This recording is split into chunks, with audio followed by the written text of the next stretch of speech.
Go. Hi, my name is Sean Laughingtree, and on behalf of the 1975 Santa Cruz Gay Pride Committee, who's going to be here today, we'd like to wish a Gay Pride to everyone for this year, 2020. I got involved in organizing that Pride because I was part of the Gay, Lesbian, and Gay Men's Union at Cabrillo College, which started about a year earlier. It was a really interesting group of people from all different classes. It wasn't just college students. All different colors, different economic backgrounds, and all different histories and varied age too. Just quite a few women. There are usually almost as many women as there were men. And it was a really good group to get things organized, to get things done in the community. And a lot of stuff grew out of that group. And David will talk more about the group later. I was going to start off with the week's events. On Thursday, there was a potluck held at Cabrillo College. And that kind of just got everyone's energy going, a reminder of what was happening during the week and some last minute things. And then Friday really kicked off the week. It was a concert with Lou Harrison, a very important American composer, his partner, Bill Colvig, and there's another gentleman. Bill and Lou lived in the community. They lived in Aptos, up in the hills. And somehow between different friends, I think Steve Key and other people, we managed to get him to do a concert. And we were worried about selling out, but actually the Women's Building sold out. It was a really wonderful evening because people were introduced to Gavilan music. But that was Friday night, and someone's going to take it away from there. I'm David Payne. I was a senior at UC Santa Cruz at the time, and very much involved. I was studying politics at UCSC, and to go back in time a little bit, it was a very energetic era. There were a lot of social and political movements happening in the Bay Area and in Santa Cruz. The women's movement was very strong. The Women's Health Collective was getting started. There were women's consciousness raising groups and some fledgling men's consciousness raising groups that I was involved in, one or two of those. And there were a lot of households of college students and community people living together and doing political and social work in the communities. And I believe that the Lesbian and Gay Men's Union, known as LAGMU at Cabrillo, got started in that way with these households of people kind of coming together. And we got sponsorship from some very supportive staff members at Cabrillo. And we even got the support of the Board of Supervisors to have a Gay Pride proclamation. So we thought it was really a good time to be more out in the open. We weren't ready to really have a Gay Pride march yet. Those were happening in big cities, but we planned 4 days of events. And it was also a time of some political clashes that, Santa Cruz, now is seen as being a fairly progressive place, but, there is a conservative, kind of a underbelly of Santa Cruz, especially at that time, and a lot of kind of evangelical or more right-wing church groups that were really opposed to gay people being out in the open. So it was rather gutsy and rather brave, and I think it was an era where we felt we could do anything. I think today you might call it intersectionality, but then it was just kind of coalitions of groups with common interests and seeing common threads between like racism and sexism and homophobia. And anyway, one of the big events that we got going, besides the potluck and Lou Harrison's concert, was a full day of workshops on Saturday. And we had them on various topics, including coming out, bisexuality, ageism, sexism, even S&M. And we had some poets, reading their poetry, like Diane Ramsey and a poet from San Francisco. And there's a wide diversity of different topics and activities that day, and well attended. Some workshops had 12, 14, up to 20 people, and a lovely day held outside and inside at Cabrillo College.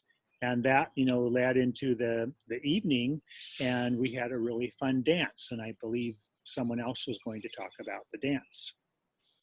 That's right. So this is Larry Friedman. Hi, everybody. I moved to Santa Cruz in 1971 from Ann Arbor, Michigan. I was a social worker and got involved with the LAGMU group when it first got going.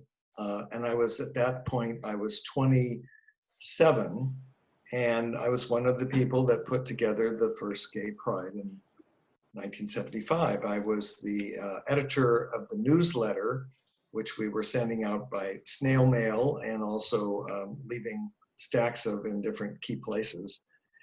Anyway, as we approached the culmination of our Gay Pride Week, Saturday night was a big dance held at Cabrillo College, and a live band called Sweet Chariot. They were a famous women's band at the time out of San Francisco. They came down to perform at Cabrillo. It was a really well attended dance. A great time was had by everybody. And then the following day, on Sunday of that weekend, was our first Gay Pride public gathering in downtown Santa Cruz. It was not a parade, as it was mentioned. It was a afternoon picnic. It started at 11 in the morning at San Lorenzo Park. It went all afternoon. There were lots of speakers, public speakers, politicals, organizers, and there was a lot of entertainment, which included, at the time, Pat Smith, who is now known as Patty Maxine. That was a long time ago. She was performing at that time with a guy named Joe Richards, another member of our community. And I believe there's even a clip of them from way back when. There were poetry readings, and there were hundreds of people that showed up for this. There were maybe 300, 400 people. It was amazing to see all of us turning out in public to declare our sexuality. And the highlight I felt of the whole Sunday picnic was this tug of war, which was handled with men on one side of the San Lorenzo riverbank and women on the other side of the riverbank, with a true heavy-duty rope to have a tug of war. It was way fun. It was captured on video. David, who just spoke before me, was one of the videographers, and it was a fantastic first public statement of the power of our gay community here in Santa Cruz County.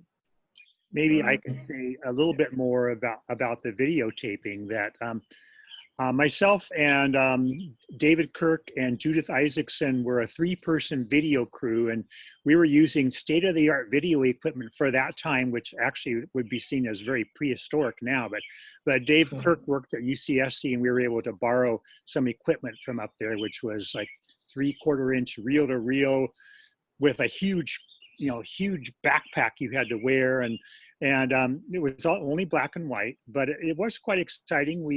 We filmed hours and hours of videotape. Then Dave and I spent, nighttime after nighttime editing that thing, putting it together into about a 45-minute video that I think is quite good. I mean, it's survived. We don't have the original tape anymore, so that it's kind of like a copy of a copy, but parts of it are quite visible, including what Larry mentioned of Patty and Joey singing.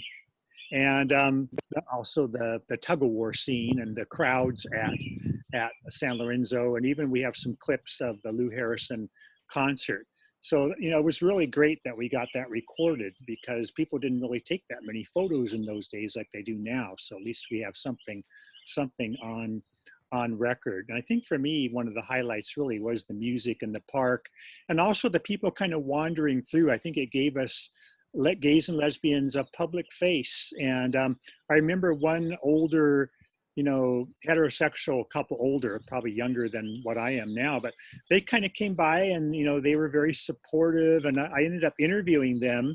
Actually, when you see the Patty and Joe Richards videotape, you see them kind of wandering past them because they came to listen. But I saw them sitting there, so I asked them some questions about why they came, and they were amazingly supportive. And they said some things like, it's time to get beyond these outmoded, ways of looking at things, and that were kind of caused by religion in the past, and or a misinterpretation of religion, more correctly. And I mean, it was really kind of nice to see the effect that we were having as a group of 200 to 300 people coming out. And how that had a spin-off in terms of of helping, bring other people, allies, and, other supportive people that may not be gay and lesbian, but it kind of gave us a public face, and it set the foundation from where we were able to go in the future, with more preservation of gay rights and more public activities. And then, 2 years after 1975, we had the first march, down Pacific, Garden Mall.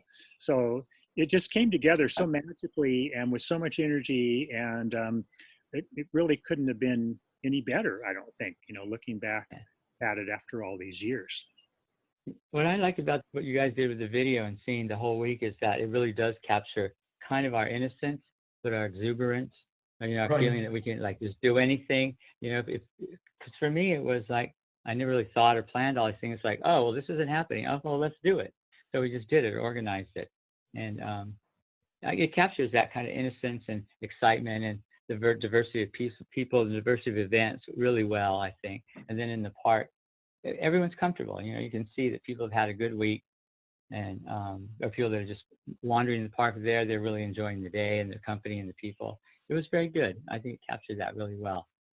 And I think it was really smart of us not to try to do a march the first year, because I think, people might have been frightened to come out for that, where it was more, kind of less scary, to come to a public park and have a picnic Right. and hear some music and some speakers and so on. So I think it was a wise decision. And then we saw how well it worked. So 2 years later, we were able to have the first Gay Pride March. Yeah. No, it was good. It's hard to believe it was 45 years ago, you guys. So we Yeah, want to it's hard wish to believe. everybody a happy Pride for 2020. Pride.